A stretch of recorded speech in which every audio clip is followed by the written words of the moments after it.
दोस्तों साल 2021 में साइंटिस्ट को वीनस के क्लाउड्स में फॉस्फीन गैस का ट्रेस मिला था। अब ये डिस्कवरी इतनी खास इसीलिए है क्योंकि पृथ्वी पर ये गैस सिर्फ और सिर्फ एनाएरोबिक बैक्टीरिया द्वारा ही प्रोड्यूस किया जाता है। अब नेचुरल वर्ल्ड में इसका कोई दूसरा सोर्स है ही नहीं, तो आखिर वीनस पर यह गैस आई कैसे?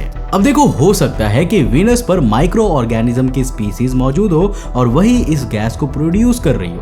अब क्या ऐसा सच में है या नहीं, ये फिलहाल तक क्लियर नहीं हो पाया है, लेकिन अगर ऐसा है तो फॉस्फीन गैस वीनस पर लाइफ के बायो सिग्नेचर कही जाएगी। अब देखो, बायो सिग्नेचर यानी कि कोई ऐसा बायोलॉजिकल साइन जिससे हम किसी प्लैनेट पर लाइफ के अस्तित्व को समझ सके।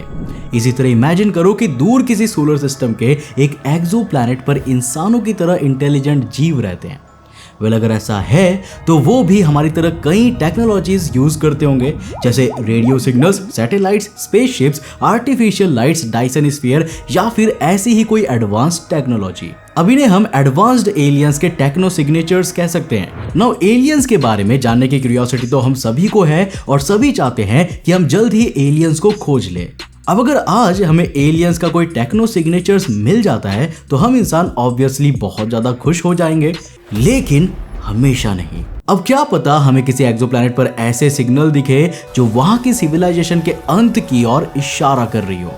आप अपनी लाइफ में किसी नए इंसान से मिलना पसंद करते हो, पर आई एम श्योर कि आप उसे उस दिन तो बिल्कुल भी नहीं मिलना चाहोगे जो उसकी लाइफ का आखिरी दिन होगा। अब जरा सोचिए कि आपको किसी एक्सोप्लैनेट से आती गामा रे बर्स्ट नजर आती है, जो इशारा है कि एडवांस्ड एलियंस के प्लैनेट पर न्यूक्लियर वॉर हो रहा है, या फिर उस एक्सोप्लैनेट के एटमॉस्फेयर में अचानक से मीथेन और ईथेन की मात्रा बहुत ज्यादा बढ़ जाती है, जो सबूत है कि किसी कैटास्ट्रोफी के कारण वहां के जीव और सारा बायोलॉजिकल सिस्टम बर्बाद होकर सड़ने लगा है। अब देखो, ऐसा कोरोना जैसे किसी खतरनाक वायरस के स्प्रेड होने के कारण भी हो सकता है, या फिर हमें उस एक्सोप्लैनेट के एटमॉस्फेयर में क्लोरोफ्लोरोकार्बन्स की ज्यादा मात्रा भी मिल सकती है, जिससे ये पता चलता है कि वहां रहने वाले जीव अपने एटमॉस्फेयर को बर्बाद कर चुके हैं। अब इन सभी को नेक्रो सिग्नेचर्स कहते हैं, यानी ऐसे साइंस जो किसी सीरियस ट्रेजेडी की ओर इशारा करे। अब दोस्तों, हमारा सूरज जो कि एक एवरेज साइज स्टार है, हमारी पृथ्वी इसकी टोटल एनर्जी के 1% का 1 करोड़वां हिस्सा भी रिसीव नहीं करता है। अब नंबर में बताऊं तो अगर सूरज के द्वारा एमिट की गई टोटल एनर्जी को हम 100% मान ले तो पृथ्वी पर सिर्फ 0.000000005% एनर्जी आती है, और इसका भी कुछ परसेंट हिस्सा ही हम यूज कर पाते हैं।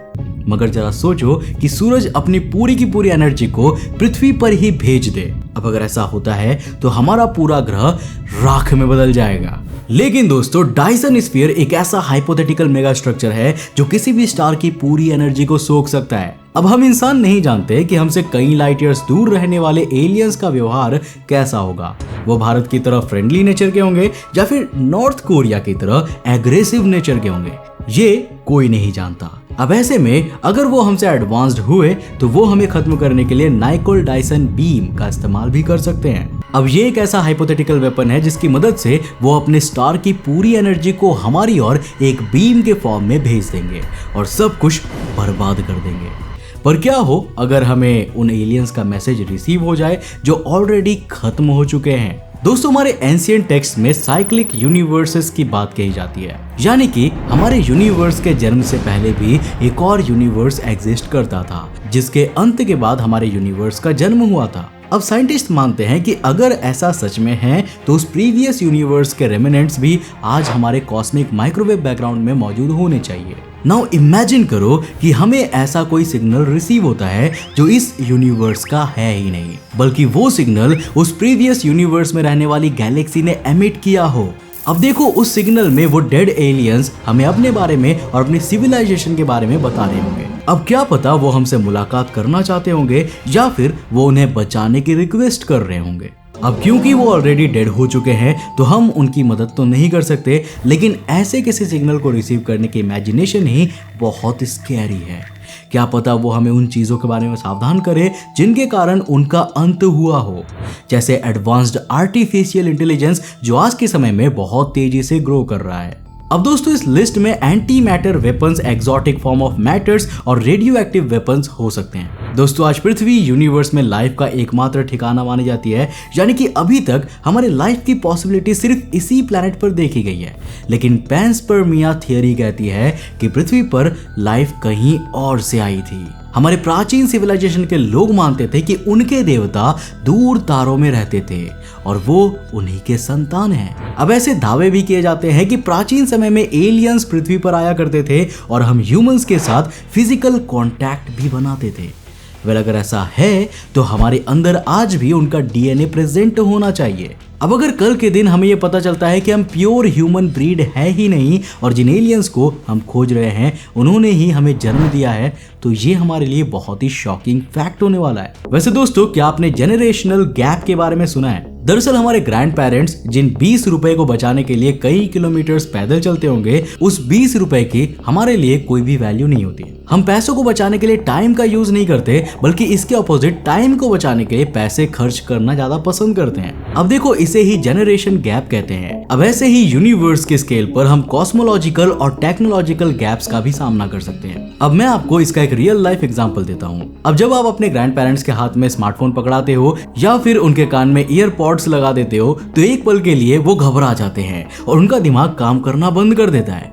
अब रीजन ये है कि उन्होंने ना कभी ऐसी टेक्नोलॉजी देखी है और ना ही वो उसका यूज करना जानते हैं। अब अगर हम आज से हजारों साल पहले के इंसानों के हाथ में गन्स दे दे, तब भी वो पत्थर मारकर ही शिकार करेंगे। रीजन है कि उनका माइंड उस टेक्नोलॉजी को समझता ही नहीं। अब अगर हमसे कई गुना ज्यादा एडवांस सिविलाइजेशन हमसे मिलती है और कोई ऐसा इंस्ट्रूमेंट देती है जो हमने कभी नहीं देखा हो, तो हमारा भी कुछ ऐसा ही हाल होगा। अब इससे ना सिर्फ हम एडवांस्ड एलियन से अटैक के शिकार हो सकते हैं, बल्कि अगर हम उनसे बच भी गए तो हमारा टेक्नोलॉजिकल एवोल्यूशन पूरी तरह से डिस्टर्ब हो जाएगा। अब दोस्तों पिछले 2-3 साल हम इंसानों ने एक पैंडेमिक में गुजारा है। एक ऐसा पैंडेमिक जो कोरोना वायरस के कारण हुआ था और दुनिया के कुछ देशों में अभी भी कहर ढा रहा है। अब कोरोना वायरस अपने आप को रेप्लिकेट करता है और लगातार लोगों को इन्फेक्ट करता रहता है, या कहे तो नई बॉडीज पर कब्जा करता जाता है। अब कुछ ऐसा ही कॉन्सेप्ट वैन न्यूमन प्रोब्स का भी है। दोस्तों जॉन वैन न्यूमन ने ऐसा हाइपोथेटिकल प्रोब्स के बारे में बताया था जो खुद को रेप्लिकेट कर सकते हैं। अब अगर हम कुछ ऐसे प्रोब्स को बना दे तो वो लगातार खुद को रेप्लिकेट करते रहेंगे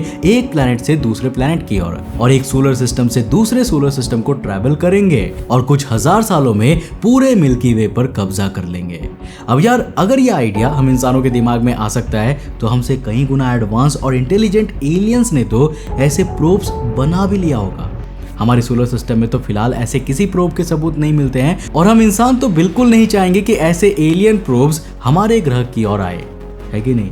बल्कि क्योंकि इनका मकसद हमें कुछ देने का नहीं होगा, बल्कि सिर्फ हमें बर्बाद करने का होगा। अब या तो ऐसा भी हो सकता है कि एलियंस के बनाए वैन न्यूमन प्रोब्स ऑलरेडी हमारे सोलर सिस्टम में आ चुके हो और इनकी टेक्नोलॉजिकल एडवांसमेंट के कारण हम इन्हें देख ही नहीं पा रहे हो। कुछ वैज्ञानिक मानते हैं कि लॉन्ग डिलेड रेडियो एक्कोज का कारण भी ऐसे ही एलियन वैन न्यूमन प्रोब्स हो सकते हैं। दरअसल हमारा एटमॉस्फेयर और मैग्नेटोस्फेयर रेडियो सिग्नल्स को रिफ्लेक्ट कर सकता है, जिससे कि शॉर्ट डिले रेडियो एक्कोज प्रोड्यूस होती है। लेकिन आज तक वैज्ञानिक लॉन्ग डिलेड रेडियो एक्कोज का एग्जैक्ट रीजन नहीं समझ सके। इसलिए कुछ वैज्ञानिक ऐसा मानते हैं कि पृथ्वी के आसपास कुछ एलियन वैन न्यूमन प्रोब्स हो सकते हैं जो हमारे रेडियो सिग्नल्स को मिमिक करके हमें वापस से भेज रहे हैं। अब अगर इसमें 1% भी सच्चाई है और एलियंस वैन न्यूमन प्रोब्स बना चुके हैं, तो एक तरीके से मशीन बायोलॉजिकल लाइफ को डिस्ट्रॉय करने की कोशिश कर रही है। अब हम इंसान तो अभी वैन न्यूमन प्रोब्स तो नहीं बना सके हैं, पर हम भी रिसोर्सेस को हासिल करने की होड़ में लगे हुए। आज हम एस्ट्रॉइड माइनिंग करने के सपने देखते हैं, जिसके थ्रू हम प्रीसियस मेटल्स को एस्ट्रॉइड से पृथ्वी पर लाएंगे। अब जैसे जैसे हमारा लालच बढ़ेगा, हम प्रीसियस मेटल्स ही नहीं बल्कि कॉमन मेटल्स की भी माइनिंग करने लगेंगे, एंड ऑब्वियसली इसके लिए ऑटोमेटेड मशीन्स डेवलप कर लेंगे। अब ये ऑटोमेटेड मशीन्स आर्टिफिशियल इंटेलिजेंस की पावर से स्मार्ट हो जाएंगी और ये एस्ट्रॉइड्स ही नहीं बल्कि दूसरे प्लैनेट्स और इवन सूरज को भी माइन करने की कैपेबिलिटी डेवलप कर लेंगे। अब क्या पता ये कोई ऐसी टेक्नोलॉजी हासिल कर ले कि ये बिना हमारी नजरों में आए ही हमारे करीब आ जाए। वेल अगर एडवांस एलियंस ने ऐसी कोई टेक्नोलॉजी बना ली होगी तो वो ऑटोमेटेड मशीन्स हम इंसानों के बारे में तो बिल्कुल नहीं सोचेंगी और उनका लक्ष्य किसी भी हालत में पृथ्वी के रिसोर्सेस को हासिल करना होगा। अब चाहे हम जिंदा रहे या फिर रिसोर्सेस के लिए उन्हें हमारा सेक्रीफाइस ही क्यों ना करना पड़े। वैसे आप इसके बारे में क्या सोचते हैं और क्या हम इंसान यूनिवर्स में एलियंस के टेक्नो सिग्नेचर्स ढूंढ पाएंगे? नीचे कमेंट करके जरूर बताना। दोस्तों अगर वीडियो पसंद आया तो लाइक कर देना। मैं मिलता हूं आपको नेक्स्ट एपिसोड के साथ, तब तक के लिए बाय, जय हिंद।